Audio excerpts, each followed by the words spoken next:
자리에서 일어나셔서 겸손한 마음으로 묵상 기도하심으로 2022년도 성탄절 예배를 성부와 성자와 성령의 이름으로 시작하겠습니다.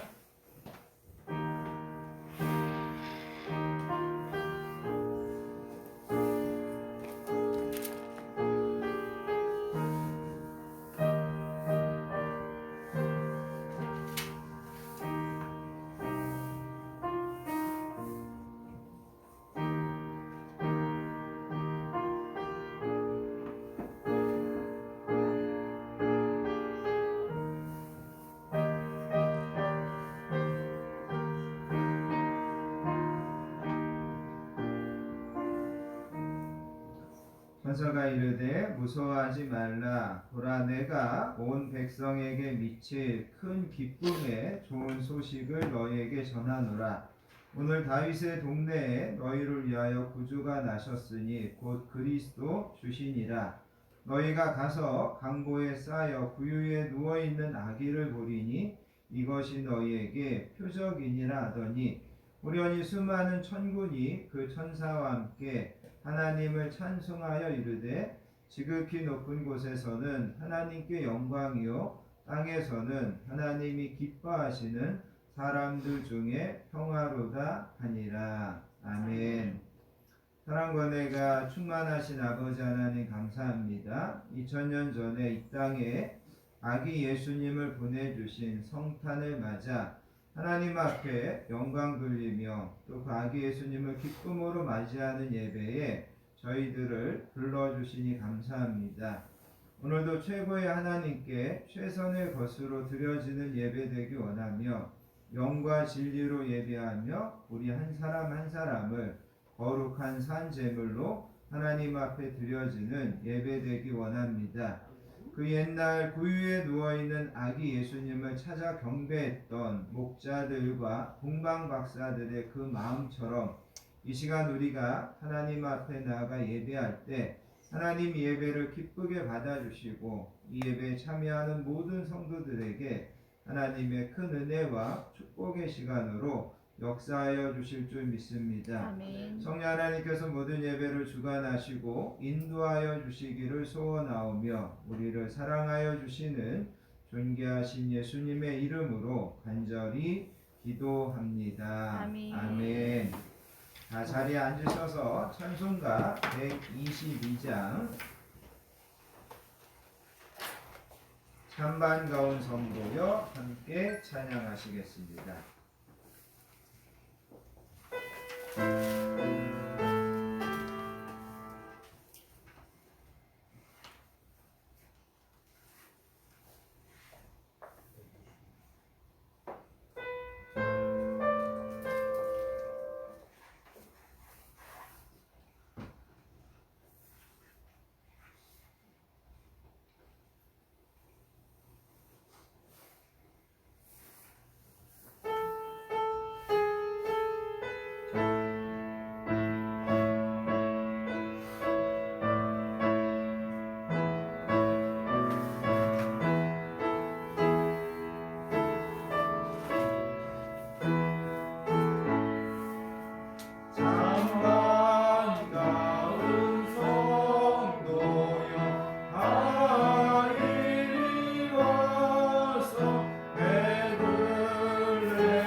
신령하심으로 우리의 신앙을 하나님께 고백드리겠습니다.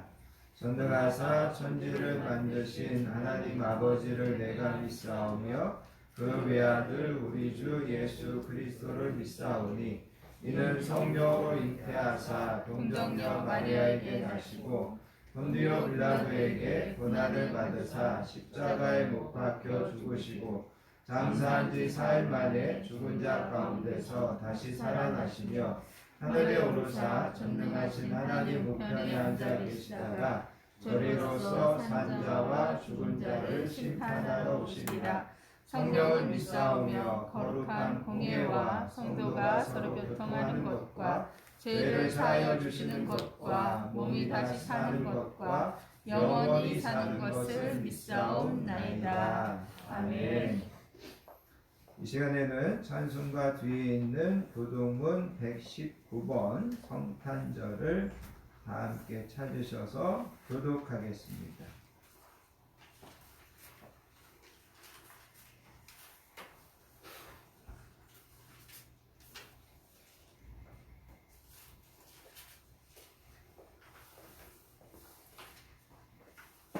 교동문 119번 성탄절, 제가 한 절, 여러분이 한 절 주신 말씀을 받들어서 교독하겠습니다. 여호와의 영광이 나타나고 모든 육체가 그것을 함께 보리라. 이는 여호와의 입이 말씀하셨느니라. 베들레헴 에브라다야, 너는 유다 족속 중에 작을지라도 이스라엘을 다스릴 자가 내게서 내게로 나올 것이라. 그의 근본은 상고에 영원에 있느니라. 이는 한 아기가 우리에게 낳고 한 아들을 우리에게 주신 바 되었는데 그의 어깨에는 정사를 메었고 그의 이름은 기묘자라 모사라 전능하신 하나님이라. 영존하시는 아버지라 평강의 왕이라 할 것임이라. 그 정사와 평강의 더함이 무궁하며 또 다윗의 왕자와 그의 나라에 군림하여 그 나라를 굳게 세우고 지금 이후로 영원히 정의와 공의로 그것을 보존하실 것이라. 천사가 이르되 무서워하지 말라. 오라, 내가 온 백성에게 미칠 큰 기쁨의 좋은 소식을 너희에게 전하노라. 오늘 다윗의 동네에 너희를 위하여 구주가 나셨으니 곧 그리스도 주시니라. 아멘. 찬송가 120장 부르신 다음에 신옥현 안수 집사님 우리를 대표해서 기도 인도해 주시겠습니다. 찬송가 120장 오 베들레헴 작은 곳 다 함께 부르시겠습니다.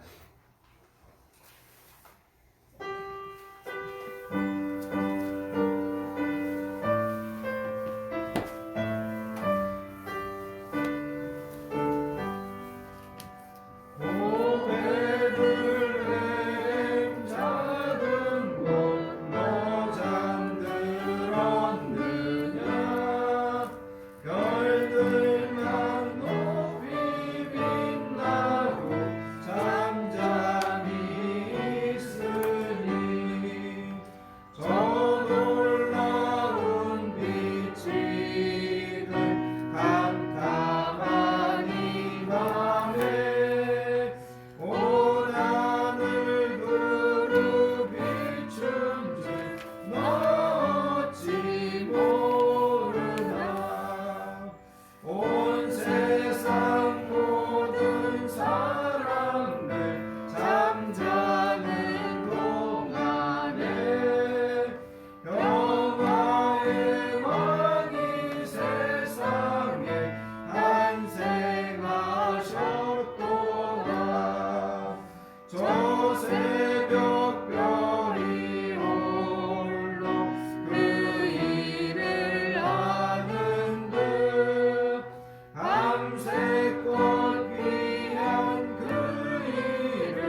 다윗의 동네에 구주가 나셨으니 곧 그리스도 하나님이시라.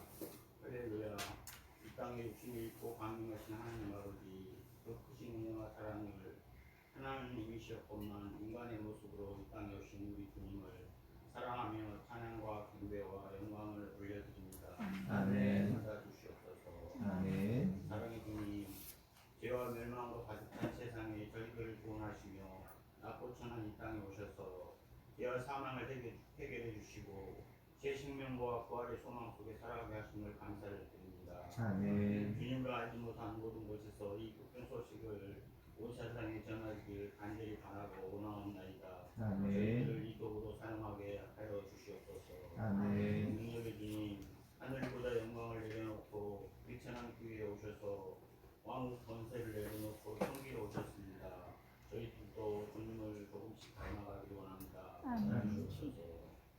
원시의 높은 것보다 많은 것을 가지려고 탐심을 애쓰기보다는 주께서 예비하신 그곳에서 사랑하며 감사하며 섬기며 나누는 밤이 될 수 있도록 저희들을 인도하여 주시옵소서. 아멘. 소망의 주님, 중국 백성의 귀한 삶을 저희들만 소유하게 하지 마시고 이 복음을 증거하는 선지자로 사명자로 소명을 주시는 믿음으로 주시옵소서. 아멘. 온 세상에서 만민과 함께 주님을 찬양하며 경배하는 날들을 바라봅니다.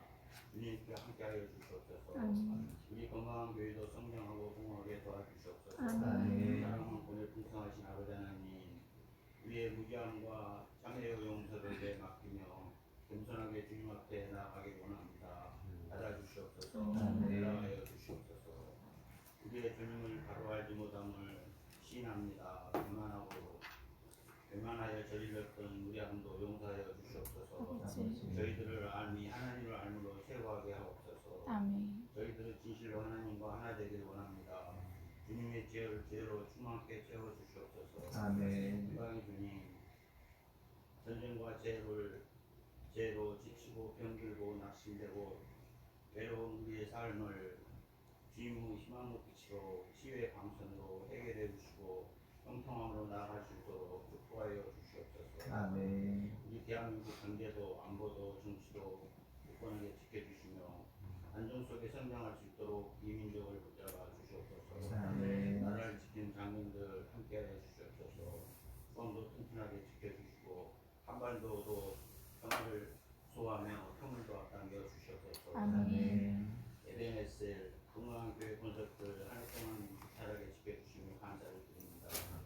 당신의 아들 영육간에 강건하게 보호하여 주시고 아멘. 생명의 말씀 선포하실 때 피차 우리의 하늘을 열어주시고 축복하고 소통하며 사용하여 주시옵고 당신의 아들 입술을 통하여 주님의 탄생의 비밀을 깨우칠 수 있도록 축복의 시간으로 채워 주시옵소서. 아멘. 지혜의 주님, 우리 한 사람 한 사람이 성령이 되게 하시고 우리 성도님들의 가정들이 여호와 집에 영원히 거할 수 있도록 붙들어 주시며 나의 나됨을 바라볼 수 있도록 지혜를 주시옵소서. 아멘. 사명적 존재로 살아가게 도와주시옵소서. 아버지.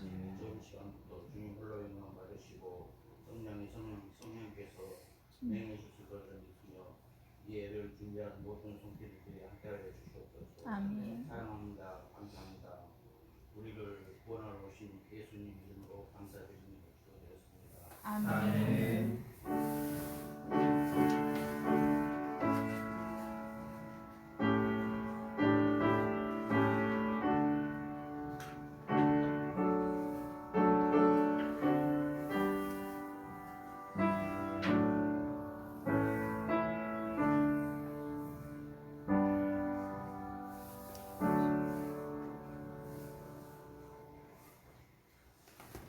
성탄절에 우리에게 주시는 하나님의 말씀은 마태복음 1장 18절부터 25절까지 말씀입니다. 신약성경 마태복음 1장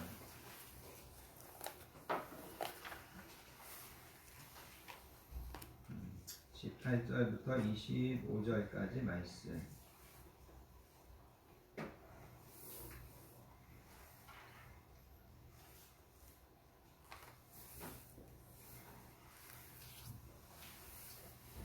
다 찾으셨으면 주신 말씀을 한 목소리로 천천히 받들어서 읽겠습니다.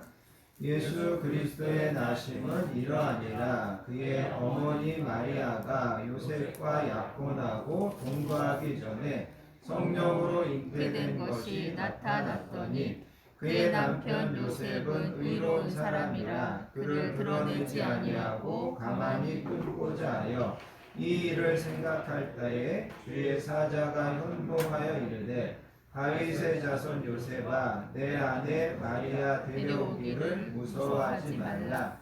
그에게 잉태된 자는 성령으로 된 것이라. 아들을 낳으리니 이름을 예수라 하라. 이는 그가 자기 백성을 그들의 죄에서 구원할 자이심이라 하니라.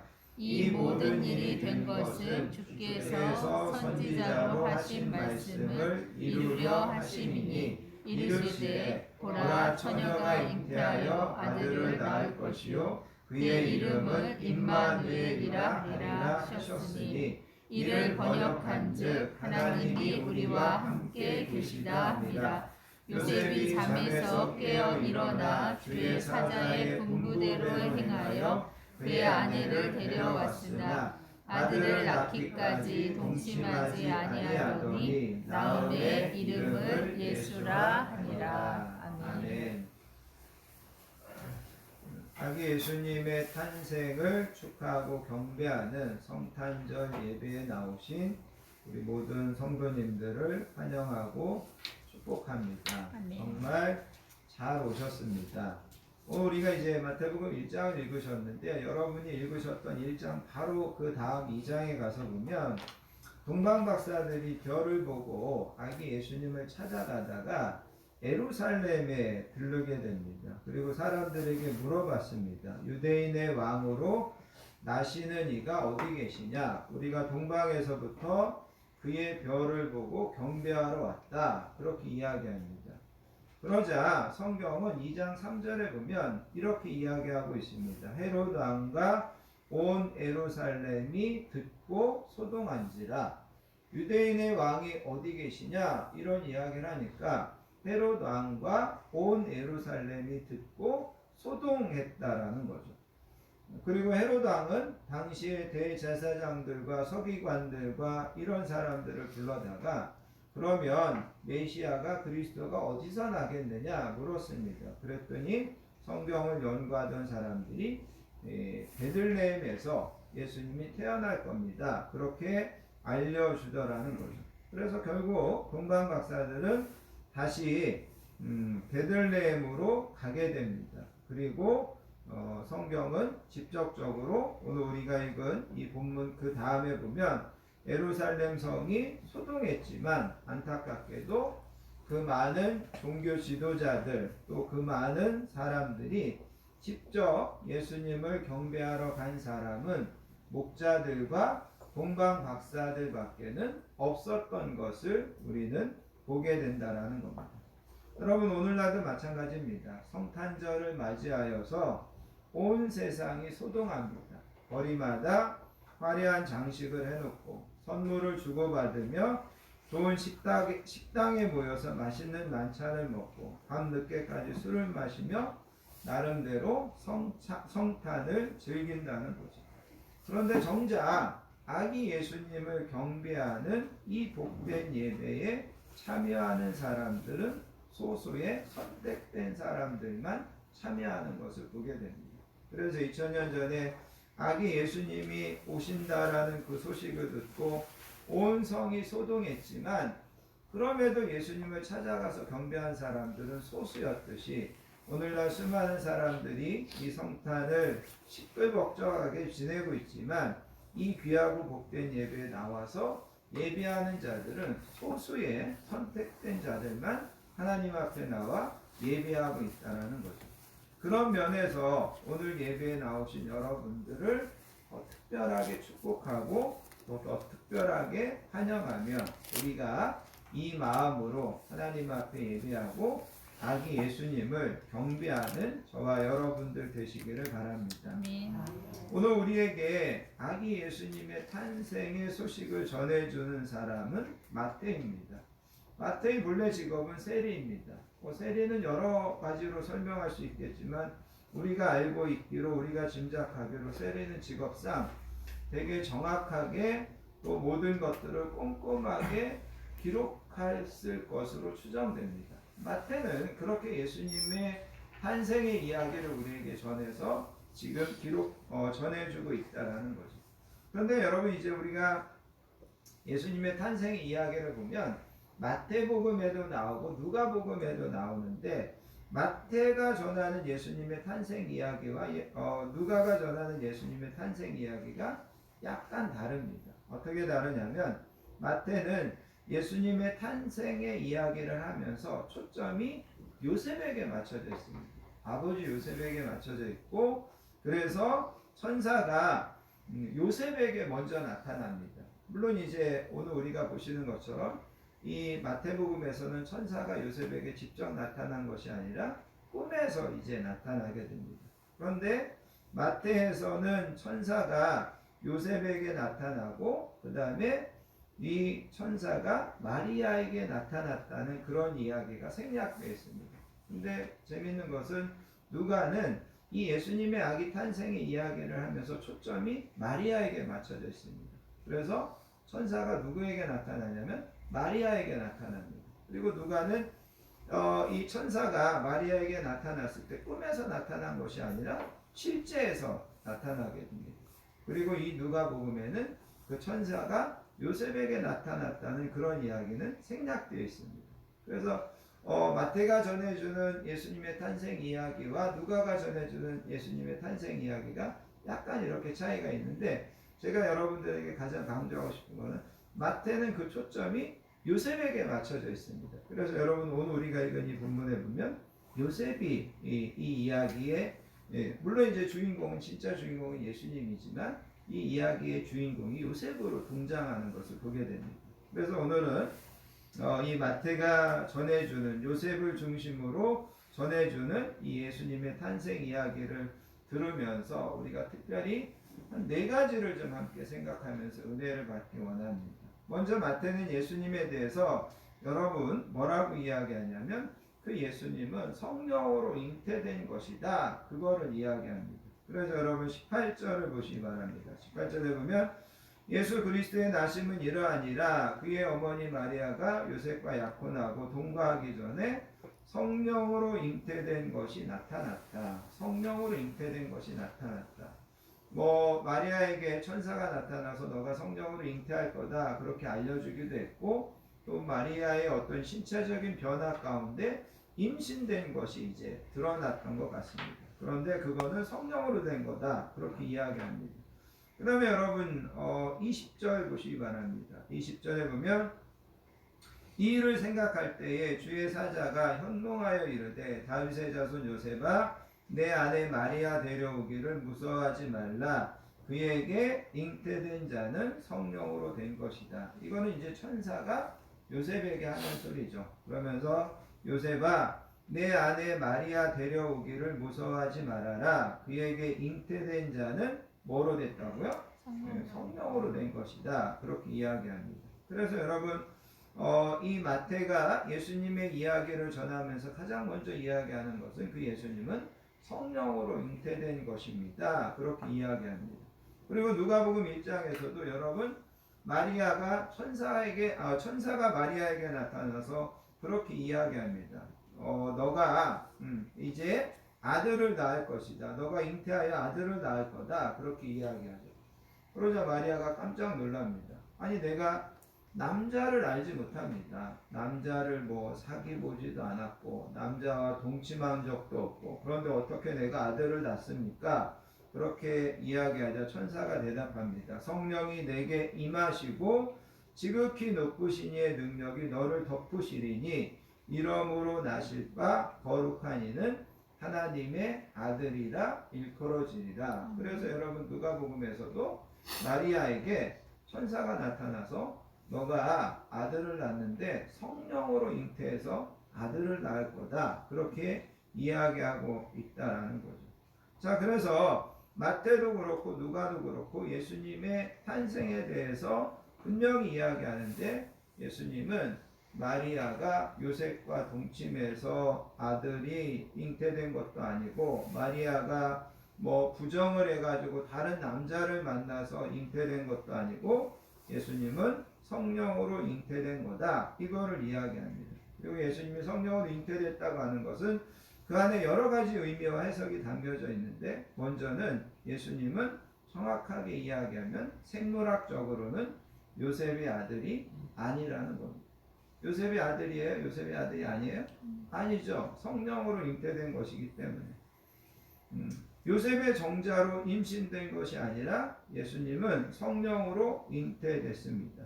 그리고 예수님이 성령으로 잉태됐다는 것은 예수님은 아담의 후손으로 온 것이 아닙니다. 그리고 그런 면에서 예수님은 죄가 없으신 몸으로 왔다는 의미도 그 안에 담겨져 있습니다. 그리고 예수님이 성령으로 잉태됐다는 말은 예수님이 신성을 가지고 있다라는 것을 이야기하는 겁니다. 그래서 예수님은 죄가 없는 몸이었고 예수님은 신성을 가지고 오셨기 때문에 나와 여러분들의 죄를 대신해서 십자가에서 죽어주실 수 있는 필요 충분 조건을 갖추게 되는 것입니다. 예수님은 법적으로는 요셉의 아들이지만 생물학적으로는 요셉의 아들이 아닙니다. 그분은 성령으로 잉태되어 이 땅에 태어나셨습니다. 그래서 마태가 가장 먼저 예수님의 탄생 이야기에서 이야기하는 것은 이 예수님은 성령으로 잉태되신 분입니다. 이거를 이야기합니다. 두 번째, 마태가 예수님의 탄생의 소식에서 나와 여러분들에게 가르쳐주고 강조하고자 하는 것은 21절입니다. 21절에 보시면 이런 말씀이 기록되어 있습니다. 아들을 낳으리니 이름을 예수라 하라. 이는 그가 자기 백성을 그들의 죄에서 구원할 자이심이라. 그래서 여기 21절에 보면 이 땅에 오신 아기 예수님의 하실 일, 이 땅에 오신 아기 예수님의 목적이 정확하게 나와 있습니다. 그 아기 예수님은 나와 여러분들에게 우리를 구원하시기 위하여 이 땅에 오셨다라는 거죠. 자, 요셉에게 아기가 태어나자마자 이름을 예수라 하라 그렇게 이야기합니다. 그죠? 재밌는 것은 본래 이스라엘 백성들은 아기가 태어나면 이름을 지어주는 것이 아니라고 합니다. 우리는 이제 여러분 아기가 태어나기 전에 남자인지 여자인지 알아서 부모들이 이름을 미리 지어놓기도 하고 또 아이가 태어나면 이름을 짓기도 하는데 이스라엘 백성들은 아이가 태어나고 8일 만에 이제 하나님 앞에서 일종의 할례를 행합니다. 그런데 그 할례를 행하는 어떤 그 어간에 이름을 짓는다고 합니다. 그러니까 아이가 태어나자마자 이름을 짓는 것이 아니라 뭐 할례를 행하는 그 8일 정도 그 시간까지 이제 생각하면서 이름을 짓는 것 같습니다. 그리고 이름을 지어주는 것은 부모의 권리입니다. 부모가 이름을 지어주는 겁니다.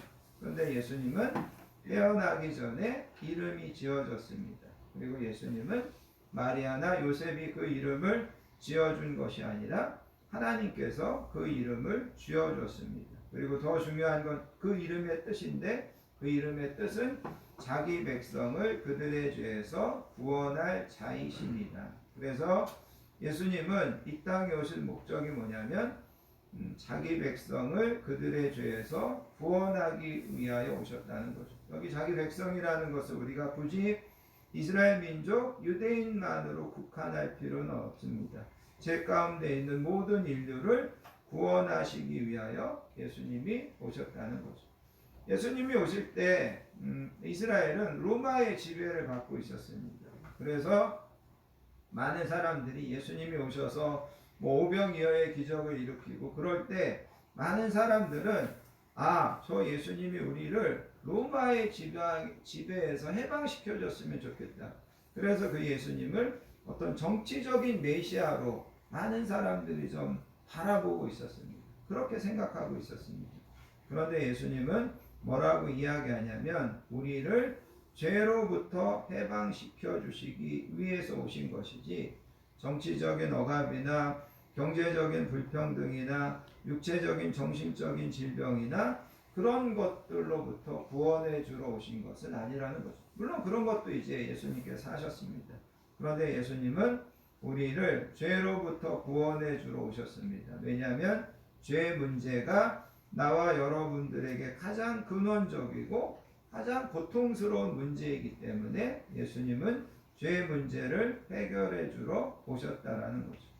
예수님이 나와 여러분의 죄 문제를 해결해 주신다고 하는 것을 간단하게 이야기하면 예수님께서 우리의 죄 문제를 해결해 주셔야만 나와 여러분들은 하나님과의 관계에서 평화를 회복할 수 있는 겁니다. 성경은 나와 여러분들이 죄로 인하여서 하나님과 원수가 되고 하나님과 적대적인 관계가 됐다라고 이야기합니다. 그래서 예수님이 이 땅에 오시면서 우리가 누가복음에 보면 하늘에는 영광이요 땅에서는 기뻐하심을 입은 사람들 중에 평화로다라고 천사들이 노래했는데 예수님이 이 땅에 오셔서 우리의 죄 문제를 해결해 주심으로 하나님과 우리의 관계에 평화를 가져오고 나와 여러분들의 우리의 마음에 죄에 대한 두려움에서 자유하게 돼서 우리에게 평안을 가져오게 된다는 겁니다. 그래서 예수님은 우리를 죄에서 구원해 주러 오시는 겁니다.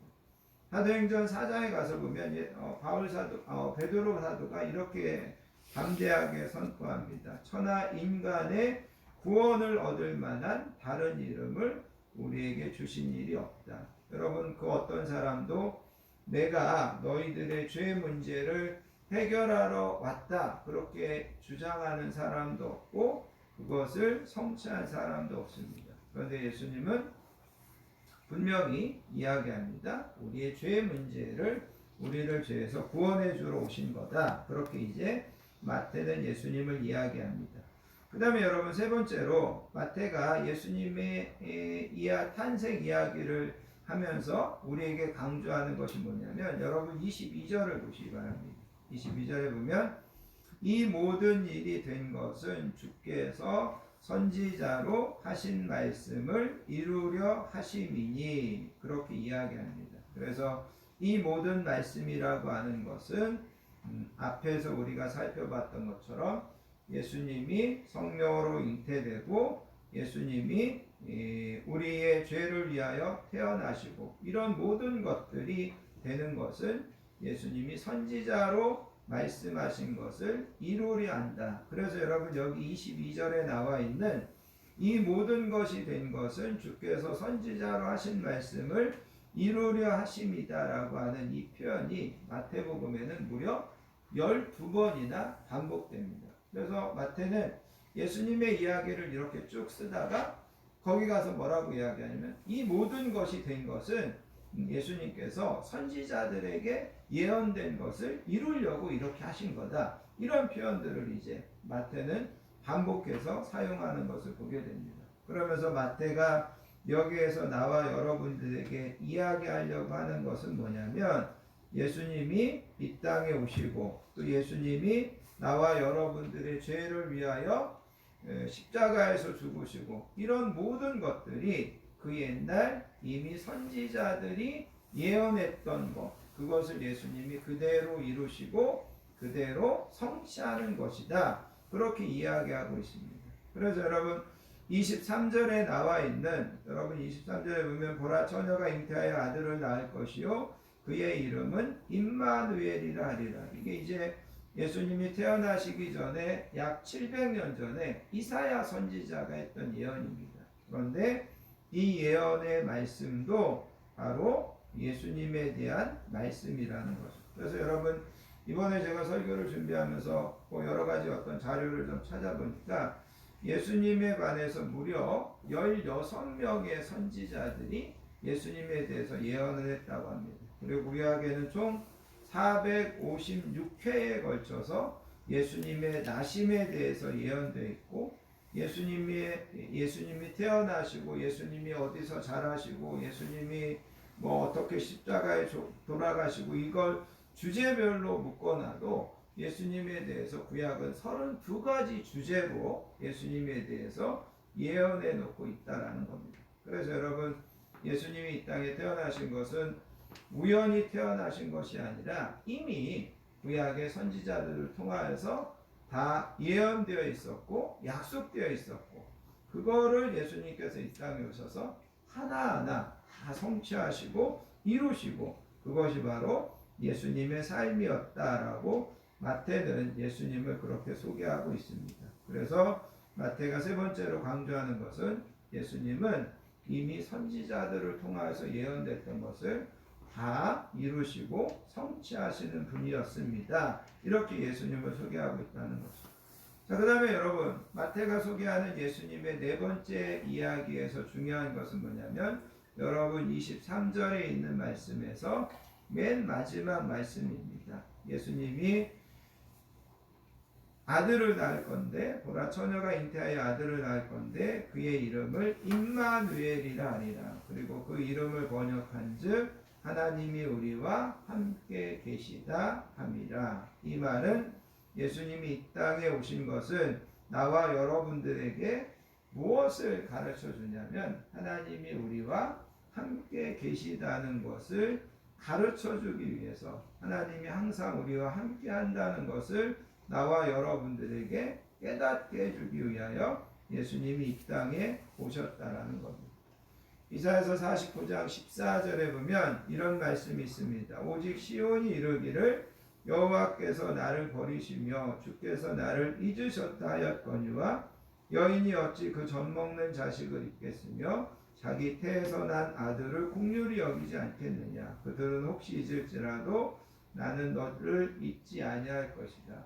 이스라엘 백성들이 하나님 앞에서 이런 마음을 가지는 겁니다. 우리가 이렇게 어려움을 당하는 거 보니까 우리나라가 이렇게 심판받고 예루살렘 성전이 이렇게 파괴되고 이러는 거 보니까 하나님이 우리를 잊으시고 하나님이 우리를 버리셨나 보다. 이스라엘 백성들이 그렇게 생각했다는 거죠.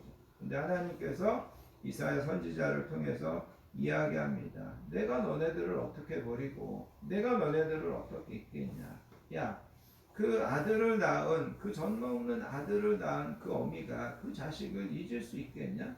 그 어미도 잊지 못하는데 아니 설사 그 어미가 그 자식을 잊는다 해도 나는 너희들을 잊지 않는다. 그렇게 이제 하나님께서 이사야 선지자를 통하여서 이스라엘 백성들을 위로하시더라는 거죠.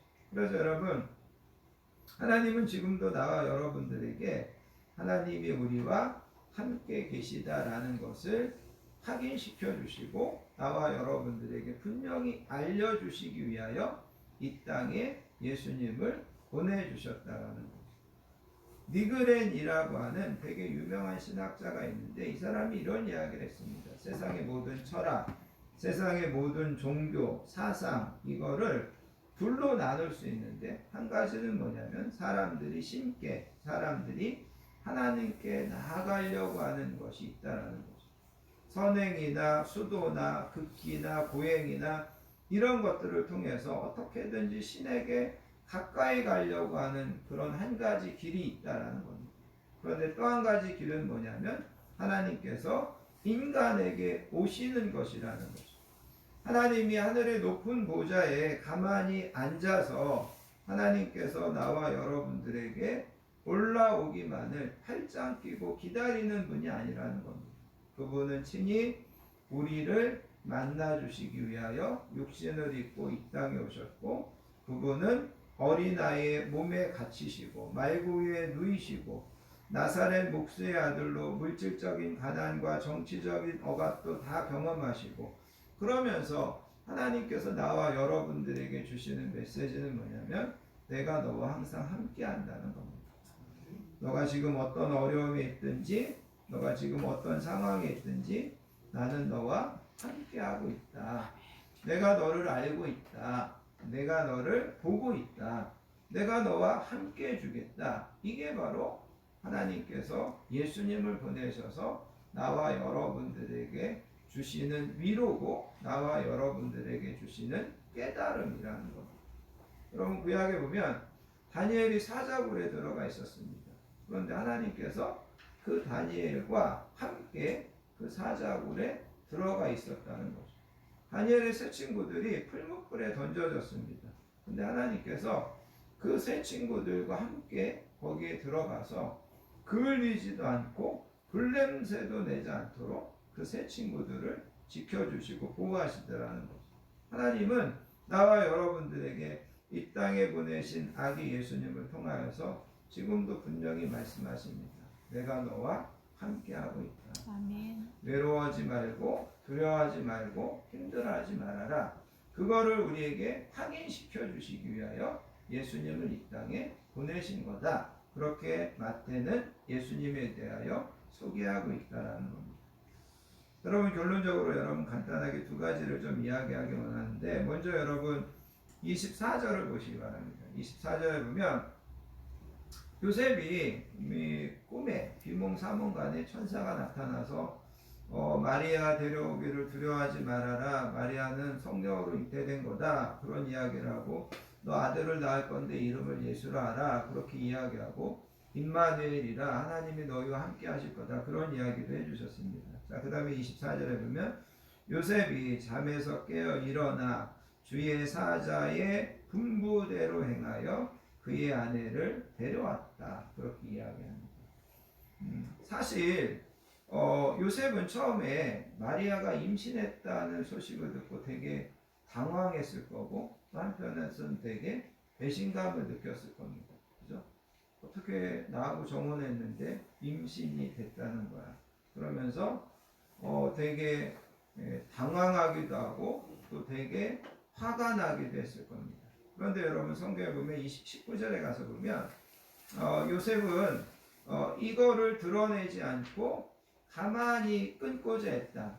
조용히 해결하려고 했습니다. 어떤 면에서 본다면 되게 마리아를 배려하고 마리아를 보호하려고 했습니다. 이거를 드러내면 사실 마리아는 돌에 맞아서 죽어야 되는 그런 상황입니다. 근데 요셉은 그런 마리아를 보호하기 위해서 이거를 드러내지 않고 가만히 이거를 해결하고 또 그 마리아와의 어떤 약혼과 이 정혼을 그냥 어떻게 하면 잘 시끄럽지 않게 끊을 수 있을까, 이거를 생각했다라는 거죠.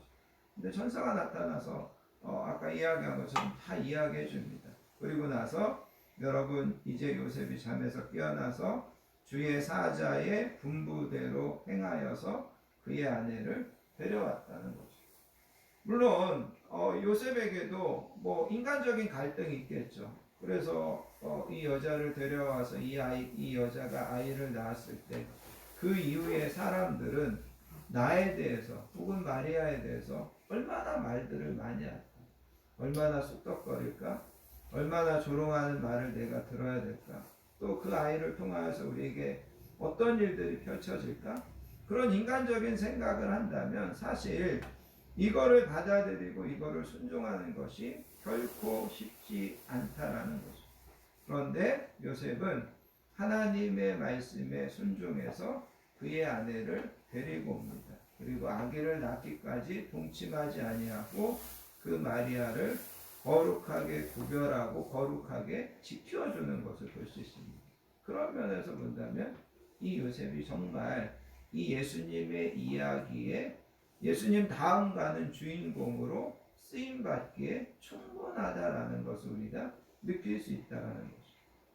바라고나학교는 저와 여러분들도 요셉과 같이 하나님의 말씀이 들려질 때 그것이 다 깨달아지지 않고 그것이 다 이해되지 않더라도 요셉과 같이 순종할 수 있었으면 좋겠습니다. 또 한 가지는 오늘 예수님의 이야기를 통해서 결론적으로 생각해 보기 원하는 것은 예수님이 태어나실 때 여러분이 아시는 것처럼 여관방을 예수님이 구하지 못하셨습니다. 그래서 예수님이 어디서 주무셨어요? 말고기에서 주무셨다는 거죠. 어떻게 보면 사람들이 너무 냉정하죠. 그죠? 그 산모가 아기를 낳는데 여관에 분명히 방은 있었을 겁니다. 다른 사람들이 다 차지하고 있었죠. 근데 누구도 하나 양보하는 사람이 없어서 그 산모와 어린아이가 그 말구유에 있었다라는 거죠. 우리가 아기 예수님의 성탄을 축하한다고 할 때 여러 가지가 있겠지만 우리가 예수님이 가장 기뻐하는 선물은 우리 마음 가운데 아기 예수님을 따뜻하게 모셔드리는 것이라고 생각합니다.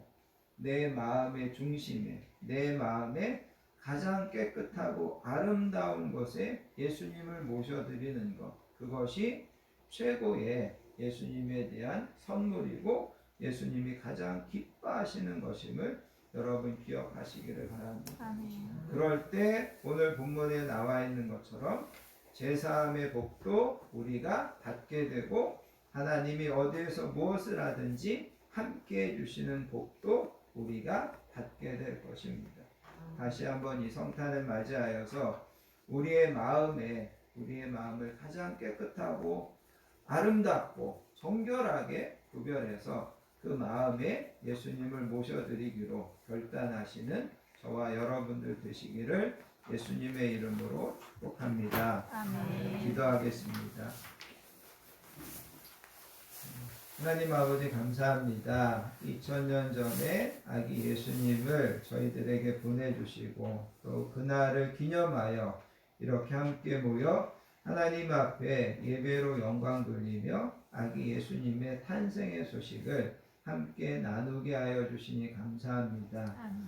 그분은 동정녀로 잉태하셨고 그분은 우리를 죄에서 구원해 주러 오셨고 그분은 우연히 태어나신 것이 아니라 구약의 많은 예언들을 성취하러 오셨고 그분은 하나님이 우리와 함께 하신다는 것을 확인시켜 주시기 위하여 이 땅에 오셨다는 말씀을 들었습니다. 다시 한번 우리의 마음에 그 예수님을 모셔드리기 원하며 그 예수님을 통하여서 약속하신 우리가 죄에서 구원받고 하나님이 날마다 우리가 어디에서 무엇을 하든지 함께 해주시는 그런 은혜와 복을 누리는 우리 모든 성도님들 되게 해주시기 원합니다. 아멘. 하나님 이 예배를 통하여서 영광 거두어 주시고 이 예배에 참여한 우리 모든 성도님들 한 사람 한 사람을 기억하셔서 하나님의 큰 은혜와 하나님의 큰 복과 선하신 인도하심으로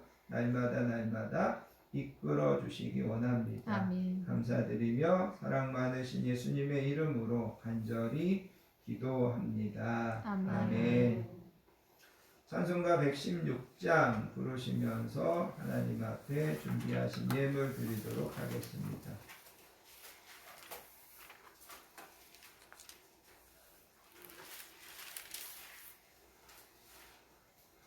찬송가 116장 동방에서 박사들 함께 찬양하시겠습니다.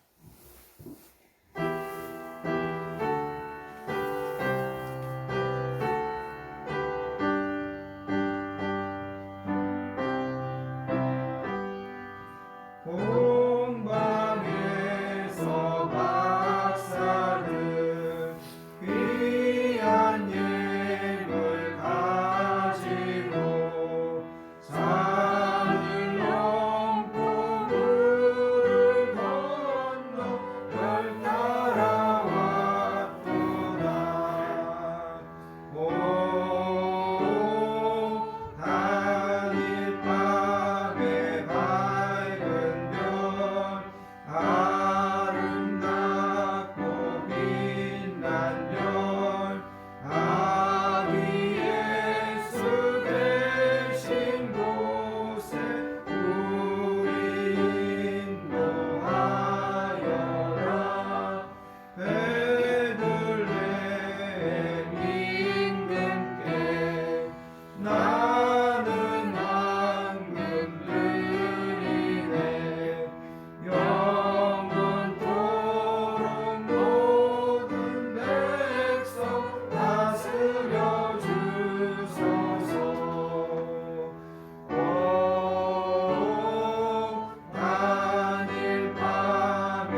소식을 함께 나누도록 하겠습니다.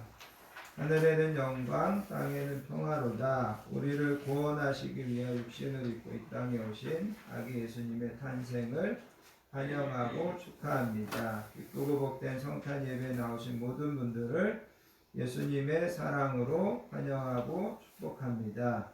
예수님을 통한 구원의 기쁜 소식과 참된 평화의 소식이 온 세상과 나라와 교회와 가정들 가운데 들려지기를 축복합니다. 아멘. 옆에 계신 분들하고 인사하겠습니다. 사랑합니다. 사랑합니다. 축복합니다. 메리 축복합니다. 크리스마스. 사랑합니다. 축복합니다. 사랑합니다. 축복합니다. 영상으로 예배드리시는 우리 믿음의 지체들도 환영하고 축복합니다.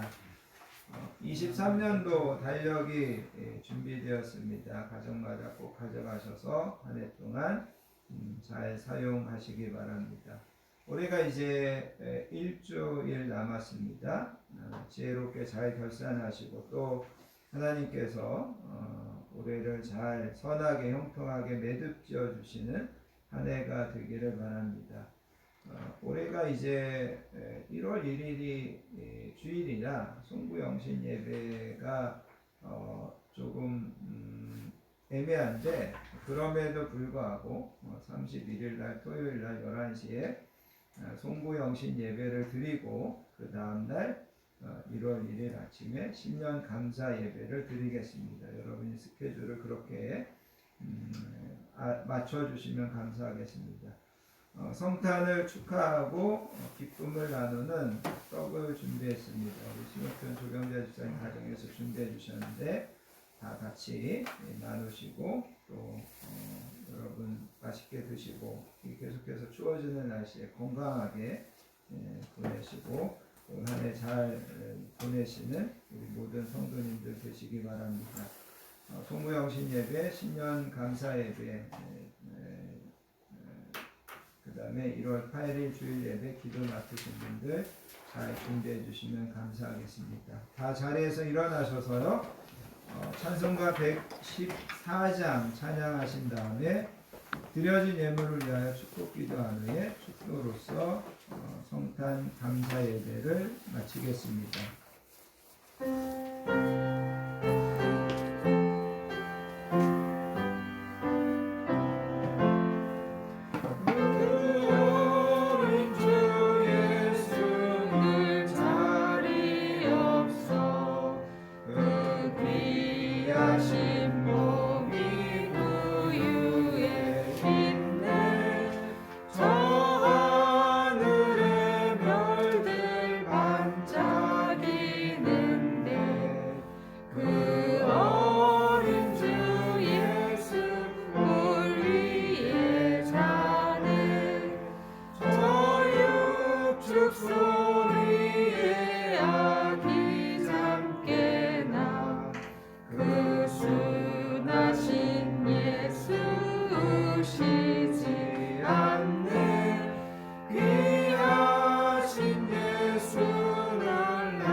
하나님 아버지 감사합니다.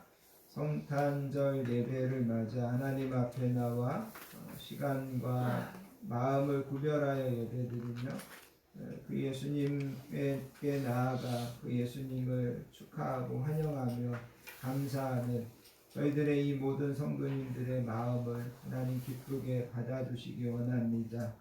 이 시간 우리가 우리의 마음과 소원과 기도 제목을 담아 하나님 앞에 성탄 예물로 올려드리오니 하나님 기쁘게 음양하여 주시고 오늘 주신 말씀처럼 우리 모든 성도님들을 죄에서 구원해 주시고 하나님께서 날마다 함께하여 주시는 은혜와 복을 이 땅에서 누리게 해주실 줄 믿습니다. 아멘.